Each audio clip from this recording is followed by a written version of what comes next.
Hello everyone. This mini lecture is on Huang Tang, also known as ephedra decoction. The formula is from the Cal formula list. I will summarize the pattern, a short patient case, 3 clinically important drug-herb interactions, and a practical management plan. Traditional use. Huang Tang belongs to the category release exterior cold or induce sweating. The formula is selected by pattern, not just by disease name.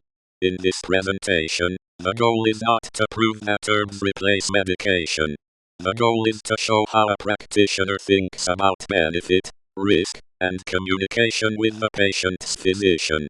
Case patient. 34-year-old male with acute chills, no sweating, wheezing, obesity, and high blood pressure. Medicines. Albuterol inhaler, lisinopril, and bupropion. The pattern diagnosis is exterior wind cold excess with lung qi constraint. Tongue thin white coat, pulse floating tight.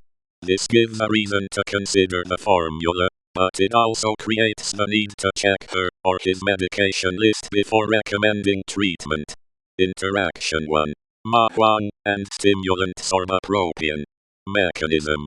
Ephedra alkaloids are sympathomimetic and may raise heart rate, blood pressure, insomnia, anxiety, and seizure risk.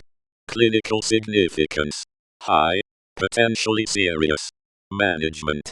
Identify high-risk patients, avoid duplicate herbs, and monitor symptoms and objective values when relevant. Interaction 2. Huang and albuterol. Mechanism. Both stimulate beta-adrenergic pathways and may worsen palpitations or tremor. Clinical significance. High in asthma patients with tachycardia or cardiac disease. Management. Counsel the patient on warning signs and coordinate with the prescribing clinician if the medication has a narrow safety margin. Interaction 3. Gankao and antihypertensives. Mechanism. Licorice may worsen blood pressure and potassium balance. Clinical significance. Moderate to high in this patient. This interaction may be less certain than the first one, but uncertainty is still important because patient safety comes first. Management plan. Avoid self-treatment, screen blood pressure and cardiac history first, use only under licensed supervision, if at all, and choose safer alternatives for high-risk patients. I would also document the formula, dose, product brand, start date, stop date, and all current medications. If red flags appear, the formula should be stopped, and the patient should contact the physician. Conclusion.